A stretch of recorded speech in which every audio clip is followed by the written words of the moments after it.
a pensar.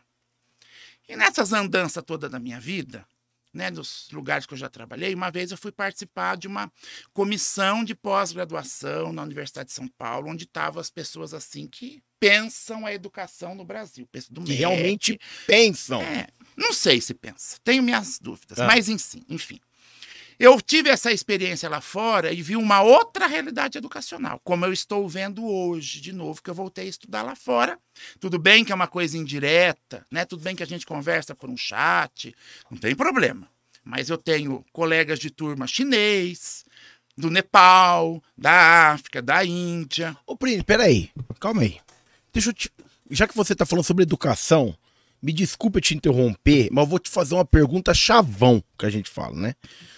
Por que então que todo mundo... Porque todo mundo que nós conversamos, de repentemente, fala de educação. Que é educação, que é educação. Então por que, na sua opinião, é tão difícil se incrementar essa tarde dessa educação na sociedade? Porque teve um cidadão nesse país chamado Paulo Freire, que só aqui ele é odiado.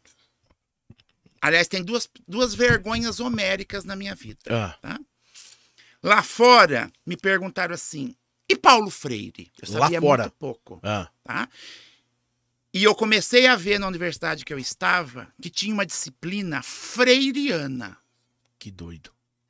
Eu falei, deve ser freudiana. Não. Era uma disciplina no curso de educação que se ensinava Paulo Freire. Puta que bom? Porque aqui a gente gosta dos estrangeiros, a gente gosta do Piaget, né? Para quem não é da educação, Jean Piaget, um suíço, austríaco, suíço. A gente gosta de um russo, Vygotsky, por exemplo. Sim. Tá? A gente gosta de Maria Montessori, que foi uma italiana. Sim. Tem o seu valor? Sim, tem. Nós temos aqui Paulo Freire. E aqui a gente não valoriza. Torce o nariz. Ei, Paulo Freire. Tá lá fora. E uma outra que eu nem sabia quem era. Essa eu não sabia nem quem era, tá? Porque eu não sou da área da saúde e tal. Apesar de ter feito curso na área da saúde, mas eu não sou, por exemplo, da área da psicologia. Tal. Sim, hoje que a gente vai conhecendo. Me perguntaram sobre Nise da Silveira. Doutora Nise da Silveira. Falei, nunca ouvi falar. Aí a pessoa disse assim, mas como? Nise da Silveira foi uma psiquiatra brasileira, responsável pela reforma psiquiátrica no Brasil. Tá? Essa mulher é referenciada no mundo dentro da psiquiatria. Tá? De tratar o doente mental como ser humano. Tá? Porque a gente tem algumas questões assim muito perversas na sociedade. Ah, ele é louco. Louco ou é polícia ou hospital psiquiátrico. É, verdade. Certo? O louco. Se você não se enquadra naquele padrão... E aí o louco pode ser o naquela doente mental, pode ser o usuário de droga, pode ser o que tem um problema neurológico, né? Nós temos aqui vizinho que está em final, graças a Deus, que é o Hospital Psiquiátrico aqui do Cocais, de Casa Branca. Ali tem uma pessoa que sobrevive, porque eu tenho muitos colegas de assistência social que são dali, então a gente estava sabendo. Fui fazer algumas visitas, tal, mas ali teve uma história clássica de um cidadão que falava uma língua que ninguém entendia no centro de São Paulo. A polícia prendeu ele e foi tratado de louco, tá? Puxa, esse rapaz, ele era francês, ele não falava português, e ele veio para o hospital psiquiátrico como louco. Nossa, que doideira. O diferente é o louco. E a Nise da Silveira traz essa questão. Quem é o louco? Quem é o doente mental? Né? Que vivia apartado da sociedade. Se você, a gente fala muito do... A gente fala muito do nazismo, mas aqui no Brasil nós temos um hospital psiquiátrico de Barbacena. Verdade. Tem um livro e tem um documentário chamado O Holocausto Brasileiro. Holocausto Brasileiro. Não assisti, vou assistir. Em alusão... Anota aí, amor! Ao Holocausto nazista. Tá? Que a gente tem sempre que reverenciar e dizer, na humanidade, isso não pode acontecer mais. Sim. Em qualquer lugar. Mas o Hospital Psiquiátrico de Barbacena tem esse documentário chamado O Holocausto Nazista, é um filme, o Holocausto Brasileiro, tá? O maior hospital psiquiátrico brasileiro, pra você ter uma ideia, tinha uma estação de trem dentro do hospital, onde é o trem da loucura. Caraca. Onde as pessoas tinha colocavam, um trem que por exemplo, autistas, pessoas com síndrome de Down, filhos bastardos. Seu pai morre, você tem um irmão, não quer dividir a herança, você põe ele no trem, ele vai. Que doido. Tá? Eu não vou dizer a quantidade de pessoas que chegou a ter naquele hospital, porque eu vou falar uma besteira, porque eu não sei de cabeça, agora não vou lembrar. Mas muita gente. Tá? E eram tratados como louco. Pessoas que não tinham nada, mas precisavam ser alijadas da sociedade. O cara era um francês. Casa Branca aqui, nosso vizinho. Não sei se ele é vivo ainda, tá? Mas a questão da loucura, né? O louco ia... Então, Nise da Silveira foi essa mulher. Entendi. Nise da Silveira foi quem trouxe para o Brasil a profissão de terapeuta ocupacional. Que também a gente quase nem conhece, né? Que terapeuta ocupacional faz. Isso, que a gente precisava entender mais, que é uma profissão maravilhosa e que muda muito a questão, né? Não é só nas APAES, que a gente vai, entra na APAE. A sociedade, de uma maneira, Nós somos ignorantes. É verdade. Tá? Ignorante no sentido não pejorativo da palavra de ofensa. Nós somos desconhecedores. Desconhecedores. E isso nós vamos bater porque todo mundo fala da educação. Tá? Porque a educação, ela é a única política que ensina a pensar. Só que quando eu penso, eu posso incomodar muitas pessoas que não querem que eu pense. Tá? Quando eu fico vendido o meu tempo todo na rede social, que eu não acho ruim, não.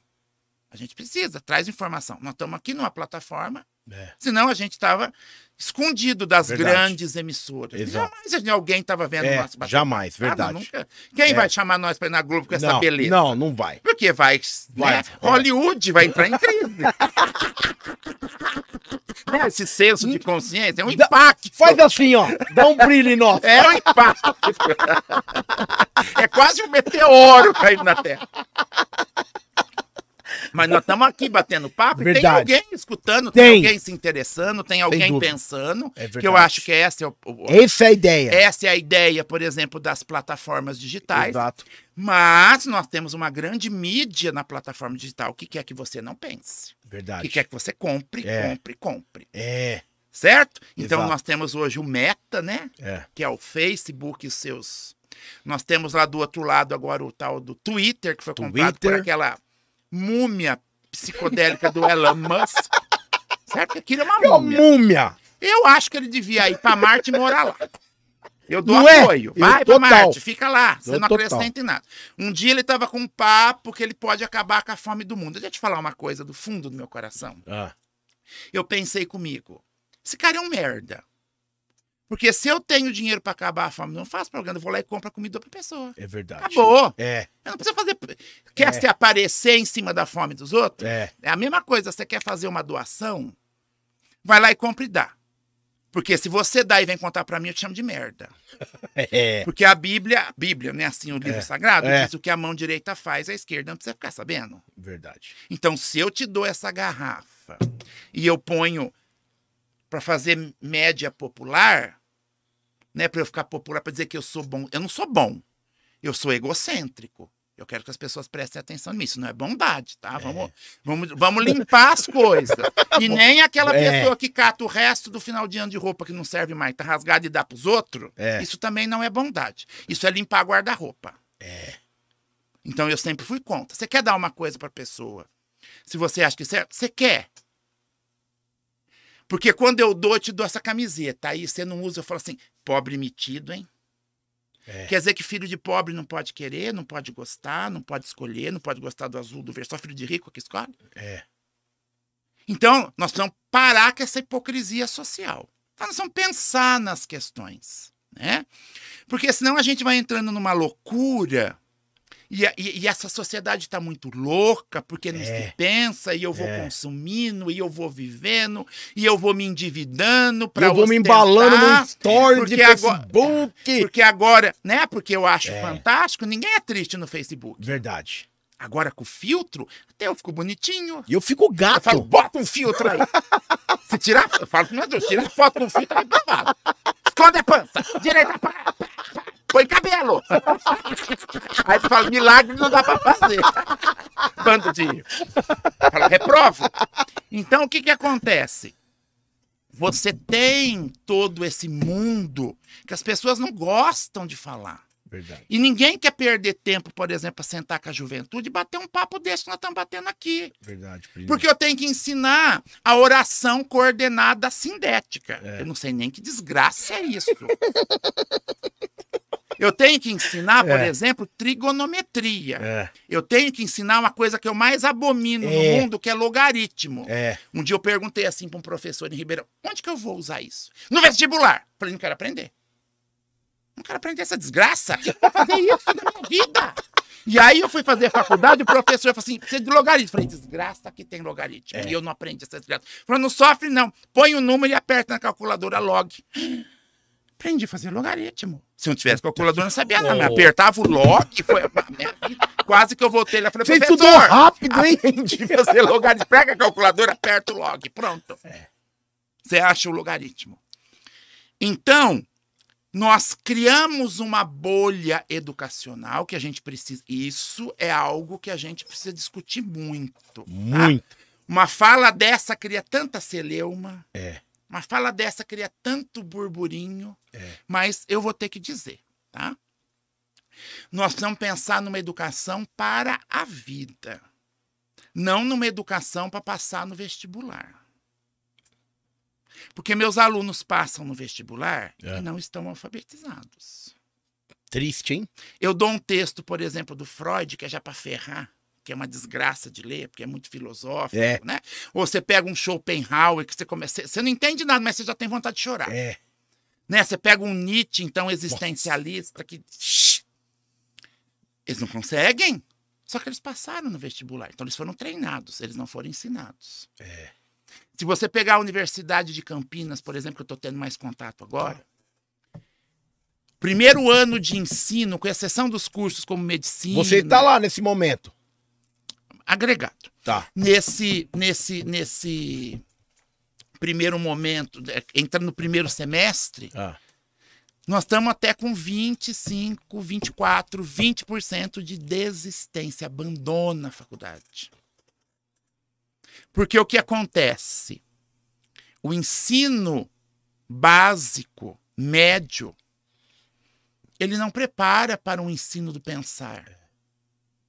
E aí o aluno fala assim, professor, não sabe dar aula? Professor, tem apostila? Professor, tem xerox? Falo, tem livro, serve. E eu já peguei, por exemplo, uma turma de alunos, tá? Levei na biblioteca e falei assim, procura o livro. Não sabe, porque nunca tinham entrado na biblioteca na vida. Puta que pariu. Pega um livro, diz assim, procura aí no índice. Ele não sabe o que é índice. E aí eu falei, tem índice remissivo lá no fim por palavra. Então você quer achar, sei lá, proteína, você vai lá no índice. Tem todas as páginas do livro que fala proteína. Isso é antes do Google, né? Porque hoje a gente tem a facilidade da tecnologia. Ajuda muito. De uma certa maneira, hoje está fácil. Eu me sinto a pessoa mais feliz do mundo. Porque quando eu fui fazer a minha dissertação, eu precisava de um artigo que tinha uma biblioteca da Índia. Puta que... E aí? E aí a biblioteca da Universidade de São Paulo pediu o artigo. Ele demorou 6 meses para chegar ao xerox. E eu tive que ficar esperando. Hoje eu entro ali no Google. No máximo eu tenho que pagar alguns dólares num Pix, num cartão de crédito. E baixo, imprimo na impressora ali de casa. Agora! A Se eu gente faz tiver isso uns dólares, agora. Certo? Então olha como melhorou. Né, como facilitou. Mas eu preciso entender o que é esse conhecimento. Eu preciso pensar por que eu aprendo, tá? Tive algumas histórias na minha vida, assim, por exemplo,